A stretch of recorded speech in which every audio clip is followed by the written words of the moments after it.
Hi, good evening. It's fantastic to have 40 extra seconds on the show. For all of you who think I'm in the wrong place at the wrong time, this was Arundhati's idea. She said, "Listen, we have to talk about this book, but we are speaking from the point of view of that I am very much outside Arundhati's world at this point in time. She's very much outside mine." Uh, we are friends from the age of 16. We went to college together, junior college, which only happens in Mumbai. We were in St. Xavier's College in Bombay at the time. So that's how we know each other, and we share all our 16-year-old secrets, which are quite boring. but So women who only wear themselves, it's quite an extraordinary book because of the fact that when I approached it, it was a friend's book. So I said, okay, great, I have to support Arundhati. She said, I'm going to be here. And when I read it, it struck me that it belongs to another sort of slice of all our lives, not just what she's speaking about. It's about these four women who are mystics or who are in this looking for spiritual answers to what they do, to what their lives are about, and who are answering very existential questions, or they are looking to answer those questions that are there. And the four women that are there, I'll just give you a brief summary. So Arundhati met them at various stages of her life, at various stages of what she says is her seeking or her traveling. So these are sort of women who come from diverse backgrounds, who come from diverse experiences. So there's Annapurni Amma, who speaks to Sadashiva Brahmendra, he's a saint who died 300 years ago. But Annapurni Amma and he have a conversation all the time. She's talking, he is her guru. And Annapurni is, I think, the source of the title that Arundhati's book is about. She doesn't wear any clothes. She speaks to the world naked. So that's her story. Then there's Balarishi Vishwas Hirasini. Vishwas Hirasini. I should have practiced this better, but we were chatting too much yesterday, Arundhati and I, at a point at which the organizer said, please leave something for tomorrow. So what was left for tomorrow was my pronunciation, which is a disgrace. So Balarishi Vishwas Shirasini grew up as a young girl who suddenly, at a very young age, started chanting mantras, shlokas, and she didn't know where it came from. And this is her story when she grew up, what happened to her, what her life was about. Arundhati had a chance to sort of speak to her and figure out her view of seeking herself, seeking the answer she was looking for.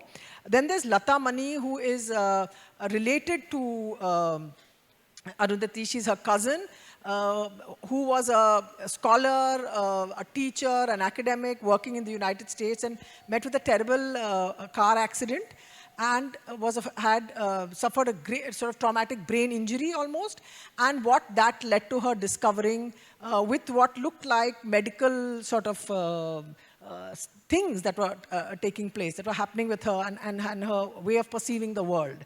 And the fourth person in this story is Ma Karpuri, who is very much part of the world that all of us urban people will recognize, but she then has joined the ashram, Sadhguru's ashram, and this is her being in relation to what she sees, how she deals with the world, and her sort of experiences. So when I read the book and I read about all these women and what their lives are about, and they all met with it was almost a calling, and then they all met their guru. So, and these women are not famous, they are not spiritual celebrities, they don't have mass followings, they are just women who seek the answers that all of us, maybe we seek, we don't know we seek, we don't know what is inside us, what it's looking for.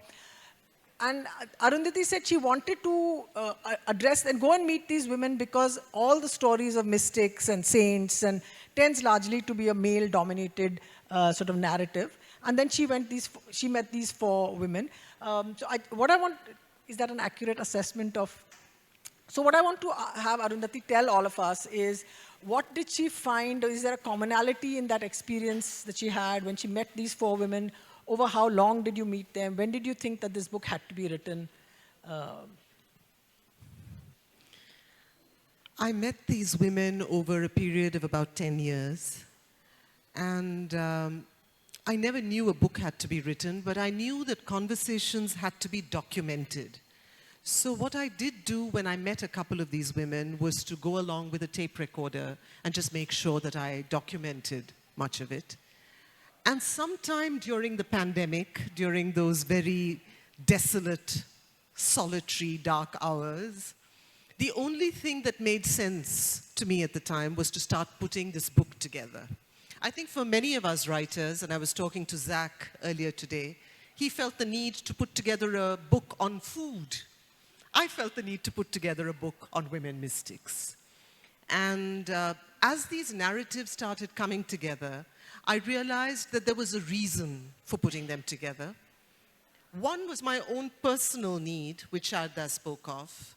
The fact that I realized that while I've been a spiritual traveler for many long years, earlier a very thirsty and fevered seeker, and now perhaps a slightly more equanimous traveler, I realized that while I gained a great deal from the narratives of male mystics and male gurus, I'm deeply grateful to them, a major lacuna was women's voices. And the only women I seemed to hear about were these decorative songsters, lyrical, beautiful, obedient followers. That's how Mirabai was presented to me. That's how Andal was presented to me. Either as a follower, docile and meek, or else deified to the point when I couldn't relate to them at all. Somewhere between what I now realize is the divine feminine and the disposable feminine is another kind of woman. And that's all of us. All of us who are trying to make sense of our lives in some way or the other. And for me, these women were important because they told us that there were other ways to lead one's life. Other ways to address all those burning questions about living and dying. And so they fascinated me. And all the women that I began to excavate material on, from Mirabai to Andal and many between and beyond, I realized that these were all safely dead and buried. I wanted living women. And so when I met these 2 women that Sharda spoke of, Annapurni Amma and Balarishi, each of them in their own ways just took my breath away. The idea of this woman sitting there with a kind of majesty, like a lion really, with no shred of clothing on her, utterly at ease in her own skin, was just, even now it makes my hair stand on end to just find a woman inhabiting herself that way. And then there's Balarishi, who was encouraged to wear ochre at a young age, and then gave up the ochre and chooses at times to wear blue jeans. To me, that was as valid and as exciting a sartorial choice. And that's what I think they represent, Sharda. I'm not even sure that they represent a common destination. It all depends on how each of us defines the idea of the sacred. We probably have very different definitions. For me, it is about women who stand close to those questions, charring, high-voltage questions about living and dying. They don't look away. They look at those questions unflinchingly. And each of them looks at those questions differently. One is ecstatic, the other is a contemplative, one is a mendicant, one is a home, really someone who runs a home, she's a householder. One is on the path of Tantra, Lata Mani, found herself absolutely plummeting from the mind to the body. She was a scholar, an academic, who suddenly found herself inhabiting the body in a way she never had before. But there's also a bhakta, like Ma Karpuri, who in the process of speaking of bhakti, for me, redefines the idea altogether. So these are diverse voices, and I wanted them to be diverse because we live in times that are constantly attempting to flatten and homogenize and standardize our spiritual identity. Our spiritual inheritance in this subcontinent is diverse, is plural, and is alive. And I wanted the book in some small way to reflect that plurality. So, exactly. My thoughts exactly are there in your applause. So I'm looking at her and I'm saying, Arun, how can you talk like this? We called her Arun when we were teenagers. So this is how, never mind how she speaks, or never mind how she writes, this is the way Arun speaks. So I'll just read out something from the book because I just thought it was so clarifying and so clear, something of what she said just now. The terror of uncertainty is more blazingly evident in our world than it has ever been. To carve a path between the certitudes of a frozen faith and the dogmas of arid materialism can be challenging. And this is what the book does. This is the kind of people she finds. And she said, I feel a need to speak to them because they are the spiritual spine of a living tradition. They are the unsung reasons why a faith endures. It is disgusting how you can write like this. It is so annoying. Shall I let them on a few 16-year-old secrets? I must just let you in on one. The fact that Sharda and I were editors of a college magazine, joint editors. So it is an old bond. And of course, we traveled very different paths. We periodically converge and discuss Raga, the magazine we edited, and Imran Khan. But then we also discuss the mystics. So yesterday she says to me, I wish they had Imran Khan at this kind of an event. I said, Arun, he's in jail. You know, so this is where we are. You know, one of the most interesting things in this book is when you're talking about Karpuri, who's the mystic that is in the ashram. And in that you talk about the definition of bhakti and of bhakt. And now in these days, the first response of people of a particular belief system is that we'll say, oh, he's a bhakt. It's a bhakt. It's become like an insult. Bhakti has almost become like a... and Arundhati tells us why it's literally that meaning has been appropriated, seized, mangled, and tortured and twisted, and what it actually stands for. So why don't you tell everyone what bhakti actually means and take it back to its original meaning and what it represents and why we should not look at the word in a way that it stands like a pejorative, it stands for something that's not. You know, even before coming to the world, I'd say at the time that I knew you, at age 16, I was probably one of the many who believed that bhakti basically spelt surrender, obedience, uncritical obedience. And the idea of bhakti and all the bhakti saints that I've heard of didn't sound terribly inspiring to me, because the very word surrender, we all know, has been mangled to the point when it's been horrifically exploited.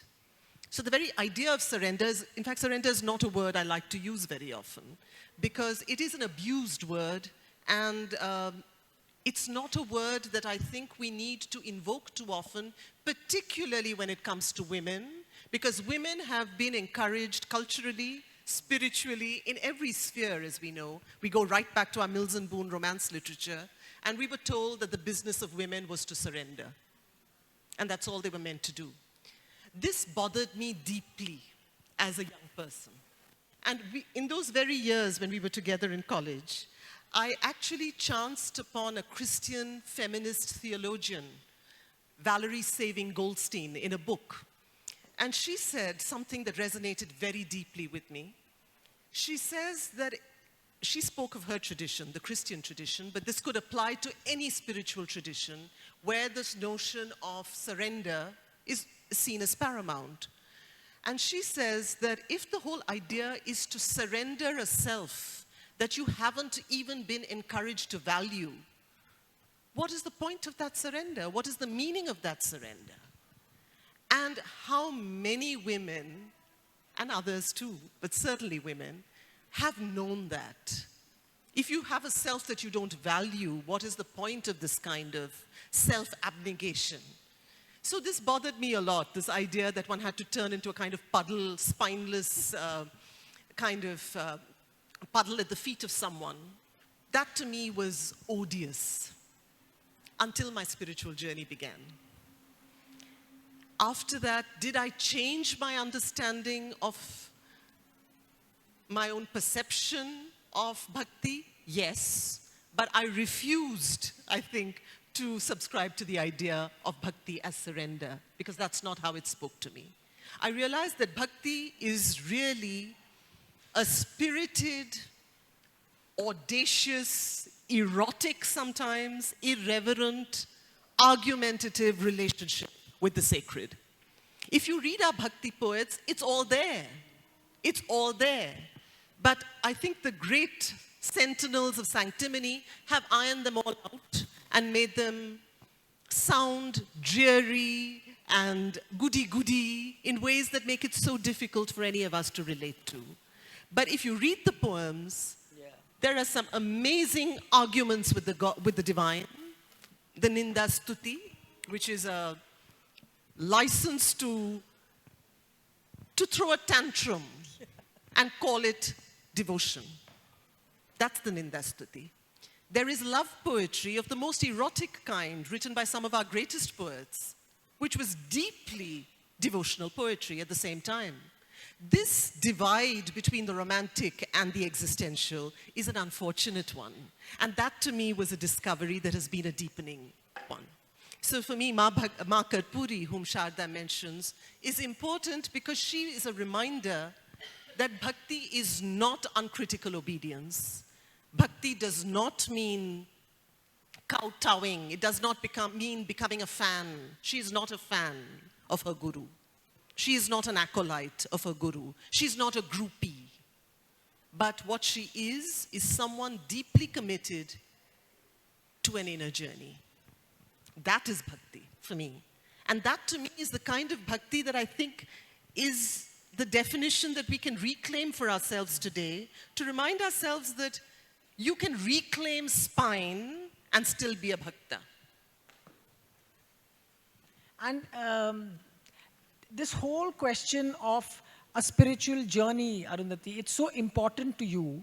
See, the moment I'm saying Arundhati, it's become a formal conversation. Arun, the spiritual journey is important to you for what reason? Why did you set out on it? Were the questions you needed answered? Were they, so when all of us were 16 and trying to get out in the world and do whatever we were doing, we weren't those kind of people. We weren't spiritual people. We weren't, so Jerry Pinto says, you Hindus know so little about Hinduism, when he meets us and chats with us. So where did that begin? Was it during when you were a teenager? Was it later? Was it after? If you look at the start of where you were, you said you were like this seeker, The question started early. The question started when I was probably in single digits, sometimes 7 or 8, perhaps even earlier. What was the question? What would you say? The question is just, what does it mean to stand at your window and look at clouds and wonder about pain? And there's all this nameless sadness that you know as a 3-year-old, isn't it? I think everyone has questions about living and dying. We just postpone them. We postpone answering them. And education gives us plenty of other seductive alternatives to explore, which we do. And so we keep deferring the questions, and then we get married, some of us, and we defer them a little more. And then we have babies, some of us, and then we defer them a little more. And then we have jobs, many of us, and we defer them a little more. And then suddenly one day we're on our way out, and those questions come back. But they're the same questions that all of us have had. All of us. So I don't think the questions were new at all.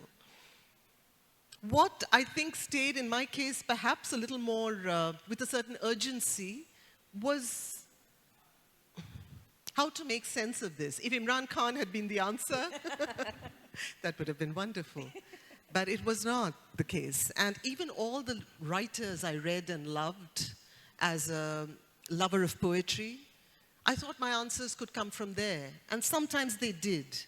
But those questions were never adequately answered. And so I was led to the mystics. And the mystics seemed to be the only people who allowed me to ask those questions And they were the only ones who addressed them. This whole business, this whole mystery of living and dying. And there was a personal experience as well, an experience of such wordlessness that when I started emerging from it, I realized that I needed desperately to start looking for answers. And so that led me eventually here.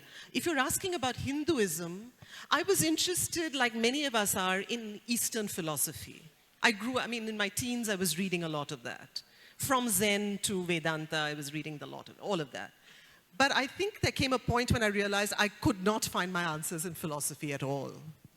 That I could create theories for myself, but that didn't address the mess of being human at all. So Arun, you're saying the mess of being human. Is there, you can do this and still live the rest of the life with all the other stuff that all of us keep delaying? You can still live in the way, that inner life that you have, you can still have it and not renounce the world, so to speak. That there's a way to look for answers while doing all the other regulation box ticking. I suppose so. It's different for each of these women in the book. Yes. So I'm almost reluctant. Tell them about Kit Kat Swami. That's Yes. just the most delightful story. So Bala Rishi is the second woman in the book. And she talks of how she had these abilities to read people, understand people, to be able to foretell things about their lives at an early age. So her parents pushed her into this role of clairvoyant. And she became a kind of resident guru to that area. And when people came to meet her, there would be long queues. So those who wanted to get ahead would give her a little chocolate. And it soon was widely known that she was Kit Kat Swami, the kind of person whom you could bribe, really, with a Kit Kat. And, she had a fairly flourishing career for that time, but realized very soon that there needs to be more. And so she's actually what I call a reluctant guru. She gives it all up, decides she doesn't want this anymore, and then finally and hesitantly acknowledges that she has to return because she has something to share. And that's how she becomes a reluctant guru, Bala Rishi. So there's another, so the reason I asked you the question about do we do this inner sort of introspection or seeking and then, but still live life around us, and it's not like renouncing the world, because there's a great bit from Annapurni, there's a little section in the book. When people called me mad, I went and told him about it. So that's the guru. She went and told the guru about it. There are all kinds of people in the world. Most of them mad about riches, position, power, family, attachments of various kinds. You are only mad about your guru. What's wrong with that? That's when I realized that there are varieties of insanity that are normalized by the world. We don't even notice these anymore. Yeah. So that's you call yourself now a traveler. You say you're not a seeker anymore, you're a traveler. Tell all of us, what do we need to do to even get there, to be seekers, to travel? Do we need to? Is it something that all of us should be looking for? I would hate to presume.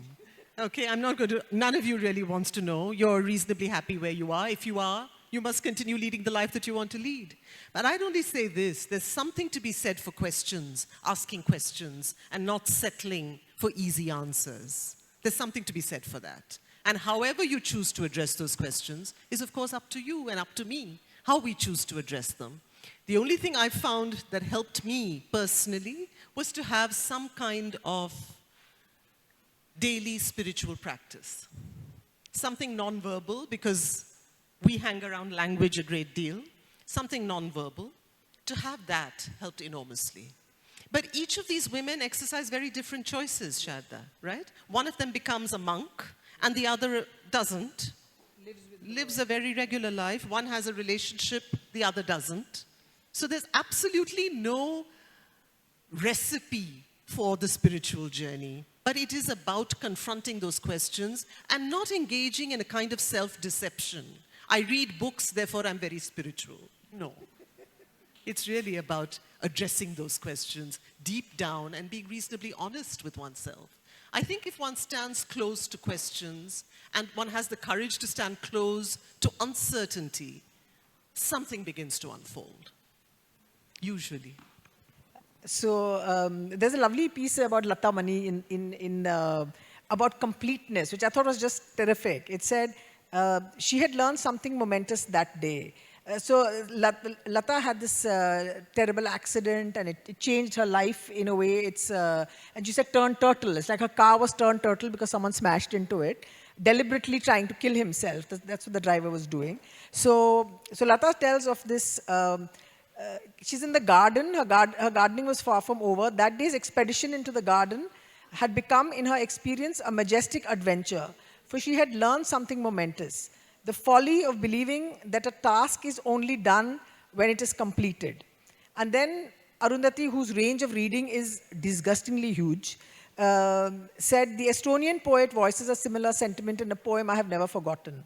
The washing never gets done, the furnace never gets heated, books never get read, life is never completed. That's such a lovely piece of thought that's there.